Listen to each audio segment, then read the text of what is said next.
नमस्कार, मी अनिल धूपदाळे. दिवे Belgaum Chandgad live news म्हणजेच DBC लाईव्ह न्यूजमध्ये आपणा सर्वांचे स्वागत करत आहे. चला पाहूया आजच्या काही महत्त्वपूर्ण बातम्या. प्रलंबित वन हक्क दाव्यांची प्रकरणे मार्गी लावा, पालकमंत्री यांचं आवाहन. मेघोली येथील अतिक्रमण कारवाई संदर्भात बैठक. बुदरगड तालुक्यातील मेघोली येथील उभी पिके तसेच तेथे राहणाऱ्या शेतकऱ्यांनी घातलेलं कुंपण अतिक्रमण असल्याचे कारण देत वन विभागाने उद्ध्वस्त करून टाकलं.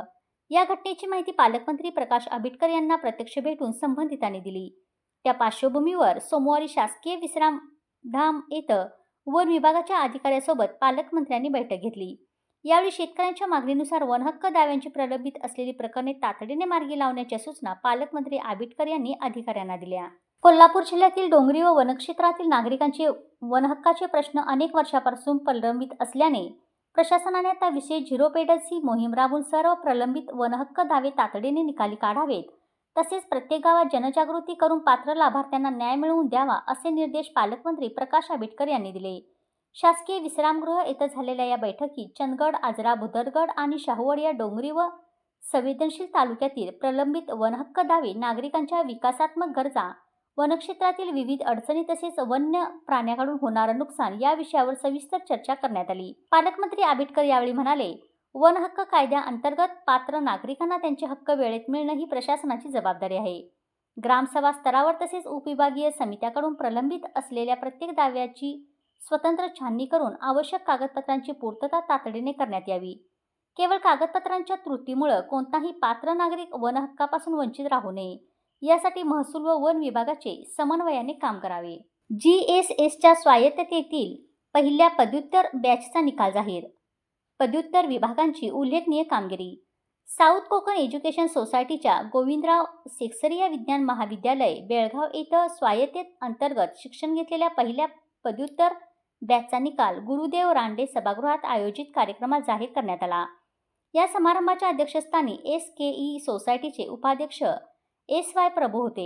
प्रमुख पाहुणे म्हणून SKE सोसायटीचे सचिव मधुकर सामंत उपस्थित होते. निमंत्रित मान्यवर म्हणून डॉक्टर बसवराज पद्मशाली, डॉक्टर कांतराज के आणि डॉक्टर CC विद्यासागर उपस्थित होते. कार्यक्रमास महाविद्यालयाचे प्राचार्य अभय सामंत आणि परीक्षा नियंत्रक MS नागसुरेश उपस्थित होते. प्रारंभी परीक्षा नियंत्रक MS नागसुरेशा यांनी निकालाची घोषणा केली. स्वायत्ततेतील पहिल्या पदव्युत्तर बॅचने उत्कृष्ट निकालाची नोंद करून महाविद्यालयाच्या प्रारंभी परीक्षा नियंत्रक MS नागसुरेशा यांनी निकालाची घोषणा केली. स्वायत्ततेतील पहिल्या पदव्युत्तर बॅचने उत्कृष्ट निकालाची नोंद करून महाविद्यालयाच्या शैक्षणिक गुणवत्तेची प्रचिती दिली. निकालाचा आढावा विभाग. MS केमिस्ट्री उत्तीर्णतेची टक्केवारी. MS chemistry 78.95%, MS microbiology 100%, MS microbiology 100%, MS zoology 100%, MS botany 100%, MS environmental science 100%. 95.45. अध्यक्ष SY प्रभू यांनी विद्यार्थ्यांचं अभिनंदन करून स्वायत्ततेतील पहिल्याच पदव्युत्तर बॅचने संस्थेचा शैक्षणिक लौकिक अधिक उंचवल्याचं सांगितलं. प्रमुख पाहुणे मधुकर सामंत यांनी विद्यार्थ्यांच्या यशाचं कौतुक करत प्राध्यापक, शिक्षकेतर कर्मचारी व पालक यांच्या संयुक्त प्रयत्नामुळे हे यश शक्य झाल्याचं नमूद केलं. निमंत्रित मान्यवरांनी देखील सर्व यशस्वी विद्यार्थ्यांना शुभेच्छा दिल्या व त्यांच्या उज्ज्वल भवितव्यासाठी शुभेच्छा व्यक्त केल्या. कार्यक्रमास प्राध्यापक, शिक्षकेतर कर्मचारी, विद्यार्थी, पालक व विविध क्षेत्रातील मान्यवर मोठ्या संख्येने उपस्थित होते. माजी सैनिकाकडून 52व्या वाढदिवसानिमित्त 5,200 रुपयाची ध्वजनिधी देणगी. सैनिक कल्याण विभाग पुणे यांच्या अधिपत्याखाली कार्यरत जिल्हा सैनिक कल्याण कार्यालय यांच्या वतीनं शहीद जवानांच्या कुटुंबियांच्या मदतीसाठी तसेच अपंग माजी सैनिक व माजी सैनिकांच्या विधवांच्या पुनर्वसनासाठी दरवर्षी ध्वजनिधी संकलित करण्यात येतो. या उपक्रमाला हातभार लावत जिल्हा सैनिक कल्याण कार्यालय सिंधुदुर्ग येथील लिपिक टंकलेक तथा माजी सैनिक प्रसाद नरहरी राणे यांनी आपल्या 52व्या वाढदिवसानिमित्त होणारा अनावश्यक खर्च टाळून ध्वजनिधी संकलन 2025 साठी 5,200 रुपये इतकी वैयक्तिक देणगी दिली. या प्रसंगी जिल्हा सैनिक कल्याण अधिकारी तथा निवासी उपजिल्हाधिकारी मच्छिंद्र सुकटे यांच्या हस्ते राणे यांचा शाल, श्रीफळ देऊन सत्कार करण्यात आला. वाढदिवस सामाजिक बांधिलकी जपत साजरा करण्याच्या त्यांच्या उपक्रमाचं कौतुक करत सुकटे यांनी त्यांच्या या स्तुत्य योगदानाबद्दल प्रशंसा व्यक्त केली तसेच पुढील आयुष्यासाठी शुभेच्छा दिल्या. यावेळी सुकटे यांनी जिल्ह्यातील नागरिक, माजी सैनिक आणि विविध संस्था यांनी ध्वजनिधीस सढळ हस्ते योगदान देऊन शहीद जवानांच्या कुटुंबियासह अपंग माजी सैनिक आणि वीर नारींच्या कल्याणासाठी सहकार्य करण्याचं आवाहन केलं.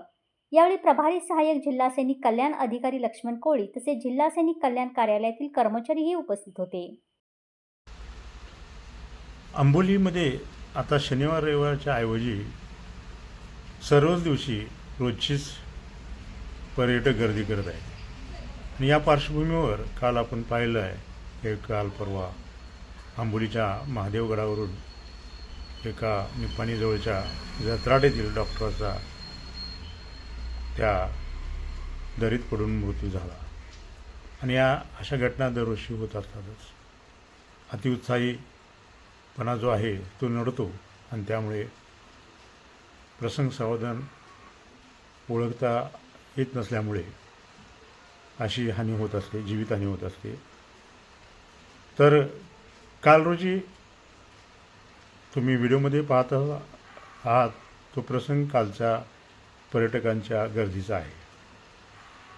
कालचा दिवस हा काय सुट्टीचा नाही, मात्र सुट्टीचा दिवस नसताना देखील पर्यटकांची तितकीच गर्दी पाहायला मिळाली.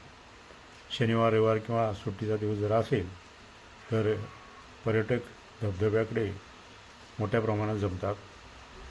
या ठिकाणचं एकंदरीत वातावरण जर पाहिलं तर थोडंसं